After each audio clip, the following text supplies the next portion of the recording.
मतलब क्या होता है कि जहां पे आपको क्लैरिटी नहीं है कि बिल ऑफ एक्सचेंज है या फिर प्रॉमिसरी नोट है। वो कैसे होगा? मान लो एक इंस्ट्रूमेंट के ऊपर लिखा हुआ है कि ए बी को 50,000 रुपए होल्ड करता है और ए बी को 50,000 रुपए देने के लिए रेडी है।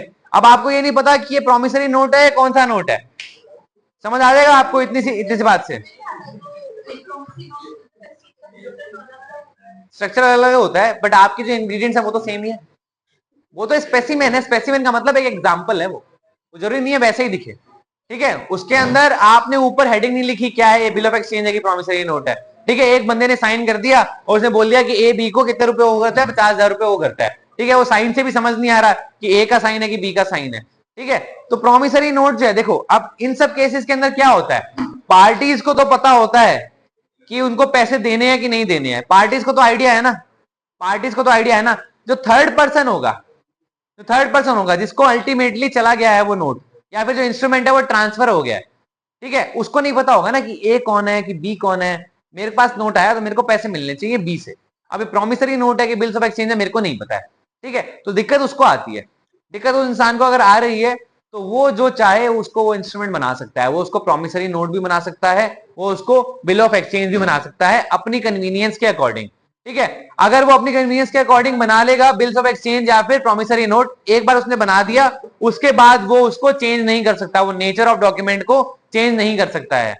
ठीक है, अगर आपने एक बार ये बोल दिया कि ये जो इंस्ट्रूमेंट है जिसके बारे में मेरे को पता नहीं है कि ये प्रॉमिसरी नोट है कि बिल ऑफ एक्सचेंज है, वो बिल ऑफ एक्सचेंज अगर आपने बोल दिया कि ये बिल ऑफ एक्सचेंज है, सामने वाली पार्टी को जिससे उसको पैसे लेने हैं, तो वो बिल ऑफ एक्सचेंज की तरह ही ट्रीट होगा, अब वो चेंज नहीं हो सकता है। तो एम्बिगुअस के अंदर आप डिसाइड करते हो जिसके पास वो इंस्ट्रूमेंट है कि ये इंस्ट्रूमेंट है वो बिल ऑफ एक्सचेंज है या फिर प्रॉमिसरी नोट है। क्लियर है सब?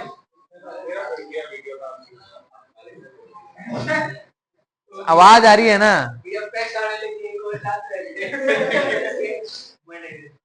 हाँ हाँ गाइस गाइस,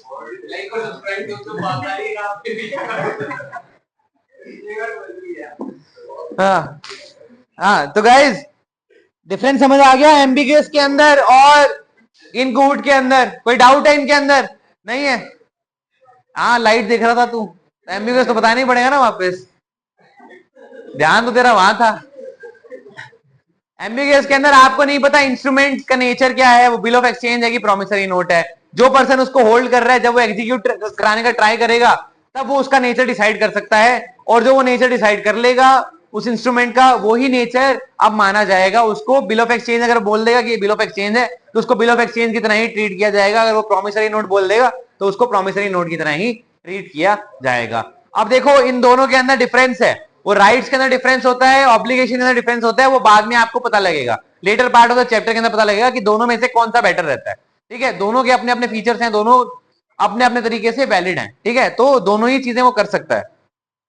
हाँ देखो, नेगोशिएशन का मतलब क्या होता है नेगोशिएबल इंस्ट्रूमेंट के अंदर? नेगोशिएशन का मतलब होता है कि आप ट्रांसफर जो करते हो ना, मैंने डिलीवर कर दिया चेक किसको, धवल को, तो मैंने उसको पकड़ा दिया, अब धवल ने आगे किसी और को दे दिया, किसी और को पकड़ा दिया, तो उसने क्या कर लिया, नेगोशिएट कर लिया। नेगोशिएट यूजुअली क्या होता है, किस चीज के रिगार्डिंग होता है, आपकी कोई कमर्शियल नेचर ऑफ ट्रांजेक्शन है उसकी वजह से वो नेगोशिएट होता है। ठीक है, क्लियर है?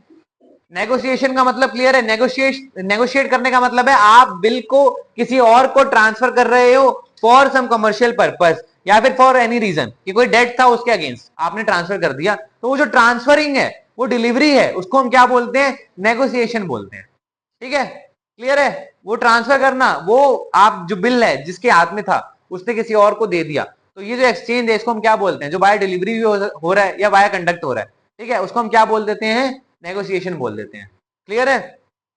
अब नेगोशिएशन के मोड्स देखो, एक चार्ट दिया हुआ है नेगोशिएशन के अंदर। देखो सबसे पहले तो क्या दिया हुआ है, in case of where promissory note या बिल ऑफ एक्सचेंज और cheque payable to bearer, payable to bearer की बात हो रही है। अब पेबल टू बियरर है तो उस केस के अंदर क्या हो सकता है, बाय डिलीवरी होगा, क्योंकि बियरर के पास तो जब तक वो पहुंचेगा नहीं तब तक वो लगा नहीं सकता, उसके अगेंस्ट पैसे नहीं उठा सकता। ठीक है, तो वो या तो एक्चुअल होगी या फिर क्या होगी, एक्चुअल के अलावा क्या हो सकती है, कंस्ट्रक्टिव। कंस्ट्रक्टिव देखा था ना हमने कि हमारी फिजिकल कॉपी अगर हमारे हाथ में आ गई है, जो एक्सचेंज, जैसे मान लो मेरे को पैसे अप्लाई करने हैं तो मेरे पास अगर उस चीज की फिजिकल कॉपी आ गई है, तो मतलब मेरे पास क्या हो गई है, उस चीज की डिलीवरी हो गई है, मेरे पास वो डॉक्यूमेंट नेगोशिएशन के बाद पहुंच गया है। ये क्या हो गया, एक्चुअल। एक्चुअल वे में मतलब जब फिजिकली आपके पास में कोई चीज पहुंच गई है, जो इंस्ट्रूमेंट है वो आपके पास पहुंच गया है।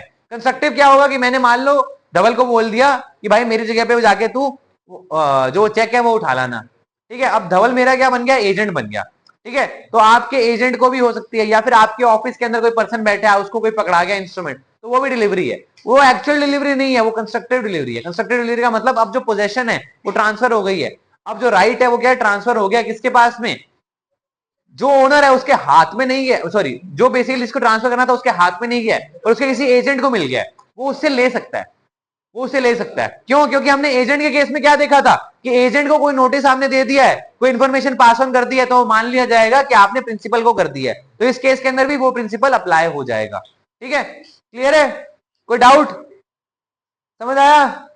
अब देखो in case of payable to order, payable to order के अंदर क्या होगा, या तो आप एंडोर्स कर दोगे या डिलीवर कर दोगे।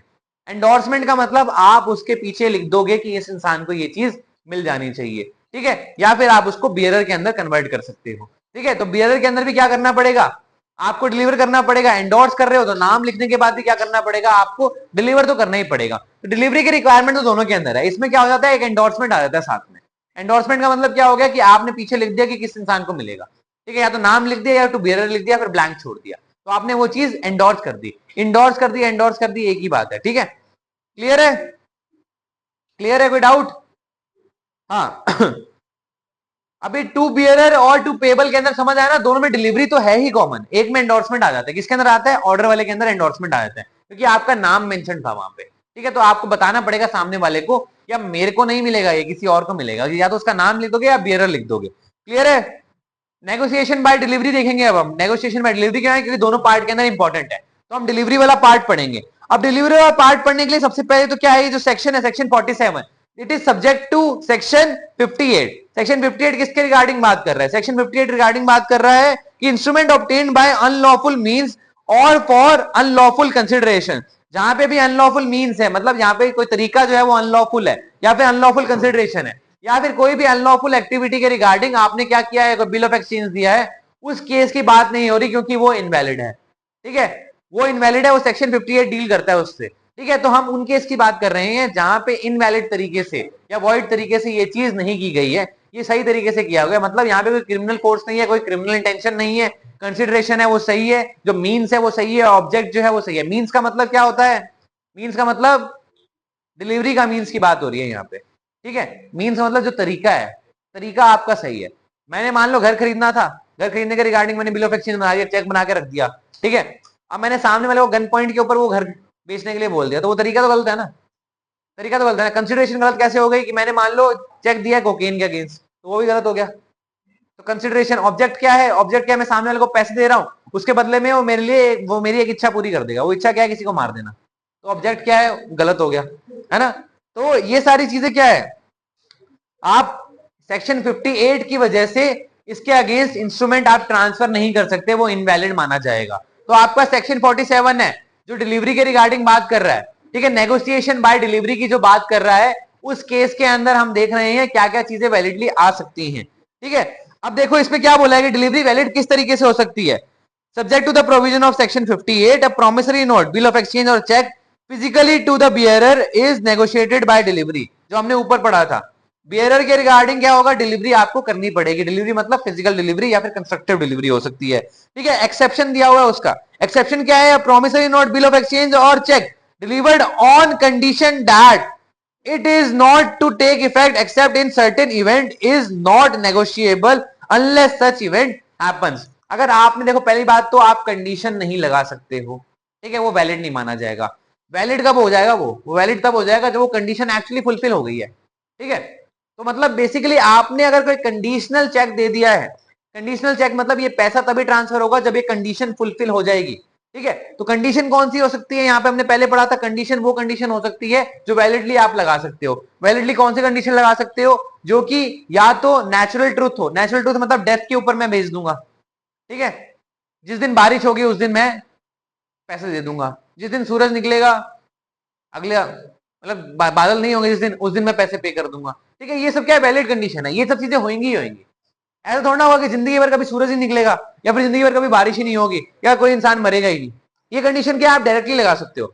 उसके अलावा आपकी जो बिजनेस ट्रांजेक्शन है उसके अंदर भी आप जो ट्रांजेक्शन है उसके रिगार्डिंग कंडीशन लगा सकते हो। कहने का मतलब मैंने आपको चेक दिया है, चेक देना है, उसको आप अप्लाई कब कर सकते हो, जब आप गुड्स की डिलीवरी मेरे पास कर दोगे। क्यों? क्योंकि कमर्शियल ट्रांजेक्शन के अंदर यही चीज होती है कि गुड्स की अगर डिलीवरी आपने नहीं की है तो आप पैसे ट्रांसफर नहीं कर सकते हो, सामने वाला पैसे निकाल नहीं सकता है। क्यों नहीं निकाल सकता है? क्योंकि जो बिल ऑफ एक्सचेंज है या फिर जो भी आपका प्रोमिसरी नोट है या चेक है वो किसके रिगार्डिंग दिया गया है, उसका पर्पज क्या था? उसका पर्पज ये था कि जो कमर्शियल ट्रांजेक्शन है ये फुलफिल हो जाए, या फिर जो डेट था, जो वैलिड डेट था, वो रीपे हो जाए। ठीक है, उन दोनों केस के अंदर क्या हो रहा है, आप जो ट्रांजेक्शन है उसके रिगार्डिंग कंडीशन लगा रहे हो कि ये चीज तो पूरी कर लो जिसके रिगार्डिंग पैसे देने थे, तो वो कंडीशन आप लगा सकते हो। ठीक है, क्लियर है? समझ आया? एक्सेप्शन समझ आया क्या है? कंडीशन वाला एक्सेप्शन समझ आया? कोई डाउट? सेक्शन 47 में कोई doubt? Next section, section 48, negotiation by endorsement. Endorsement का मतलब सबको पता है, एक बार रीड कर लेते हैं, बस लाइन रीड कर लेते हैं। Subject to the provision of section 58, या भी सेक्शन 58 की बात कर रहे हैं। ठीक है, promissory note, bill of exchange और cheque payable to order is negotiated by holder, by the holder by endorsement and delivery. Endorsement and delivery दोनों होंगे। एंडोर्समेंट का मतलब आपने साइन कर दिया, अब साइन कर दिया और उसके ऊपर आपने लिख दिया कि ये मैं ट्रांसफर कर रहा हूं, किसको? बी पर्सन को कर रहा हूं ट्रांसफर। ठीक है, तो और वो आपने क्या कर लिया, अपनी पॉकेट में रख लिया या अपने ड्रॉअर के अंदर रख लिया, आपने डिलीवरी नहीं की उसकी। अब मान लो आप मर गए और जो सामने वाला पर्सन था, बी पर्सन था, वो आगे क्या किया, वो ड्रॉअर खोला और उसने वहां से वो निकाल लिया कि भाई मेरे को तो पैसे मिलने थे। वो पैसे मिले नहीं है, क्यों नहीं मिले? क्योंकि इसने कभी दिया ही नहीं है आपको, तो वो वैलिड डिलीवरी नहीं है। वो खुद से आके ले रहा है, वो वैलिड डिलीवरी नहीं है। सामने वाला जब तक पकड़ा नहीं रहा है वो चीज, तब तक वैलिड डिलीवरी नहीं हो सकती है। ठीक है, क्लियर है?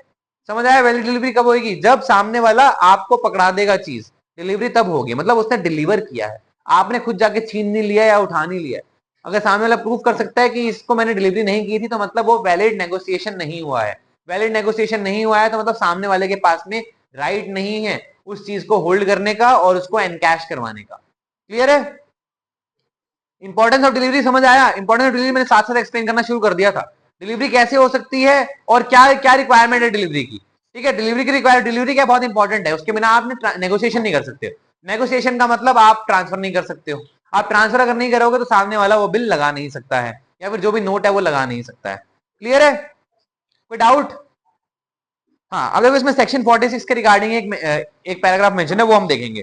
सेक्शन 46 के रिगार्डिंग क्या दिया हुआ है? Section 46 also lays down that when an instrument is conditional और for a special purpose only, the property in it does not pass to the transferee even though it is endorsed to him unless the instrument is negotiated to a holder in due course. In due course, देखो holder in due course क्या हो जाएगा? Holder in due course कौन होगा? मैंने बताया था अभी, एक कंसिडरेशन दिया हुआ है, एक कंसिडरेशन दिए हुए है, उसके रिगार्डिंग आपने चेक ट्रांसफर किया है, या फिर साथ में कंसिडरेशन के साथ में क्या दिया हुआ है, एक गुड फेथ के अंदर आपने क्या किया है, कम्युनिकेशन किया है कि मैं जो पैसे ये लेना चाह रहा हूं, ये क्यों लेना चाह रहा हूं, क्योंकि मेरे को जो पैसे मिलने थे तेरे से वो रिकवर करने के लिए मैं ये इंस्ट्रूमेंट को एक्सेप्ट कर रहा हूं। ठीक है, ये क्या हो गया? गुड फेथ हो गया। गुड फेथ का मतलब जिस चीज के रिगार्डिंग पेमेंट होनी थी उसी चीज के रिगार्डिंग आपने ट्रांसफर किया है। तो सेक्शन 46 क्या बोल रहा है कि अगर कोई कंडीशन दी हुई है, स्पेशल पर्पज के लिए कोई चीज दी हुई है, तो मतलब यहाँ पे कंसिडरेशन आ गई। ठीक है, कंसिडरेशन अगर आ गई है तो कंसिडरेशन जो है वो पूरी जब तक नहीं हो रही है तब तक आप ड्यू कोर्स के अंदर ट्रांसफर नहीं कर सकते हो। तो मतलब यहाँ पे इनडायरेक्टली किसकी बात कर रहा है? कंसिडरेशन की बात कर रहा है। सेक्शन 46 जो है वो डिलीवरी के अंदर किसकी बात कर रहा है? कंसिडरेशन की बात कर रहा है। तो यहाँ पे कंडीशन अप्लाई हो रही है कि जो होल्डर है वो होल्डर इन ड्यू कोर्स कैसे बनेगा? जब कंसिडरेशन की बात हो रही होगी, जो कंडीशन है वो फुलफिल हो रही होगी। एक बार फिर से रीड कर लो इसको, ये थोड़ा सा इंपॉर्टेंट है। डायरेक्टली डिलीवरी से रिगार्डिंग क्वेश्चन आएगा तो एक्सेप्शनल पार्ट यही है और इसी के रिगार्डिंग क्वेश्चन ज्यादा आते हैं। ठीक है, section 46 lays down that when an instrument is conditional or for a special purpose only, the property in it does not pass to the transferee even though it is endorsed to him unless the instrument is negotiated to a holder in due course। ठीक है, holder in due course को ही ये transfer हो सकती है। और कैसे होगी? क्योंकि कंसिडरेशन है, सामने वाला इंसान क्या बन जाएगा? होल्डर इन ड्यू कोर्स बन जाएगा अपने आप, अगर ये कंडीशन फुलफिल हो गई है तो। क्लियर है? कोई डाउट? कोई डाउट यहां तक? ब्रेक चाहिए? शक्ल भी दिख रहा है तुम्हारी, ब्रेक चाहिए, चलो ठीक है ब्रेक ले लो।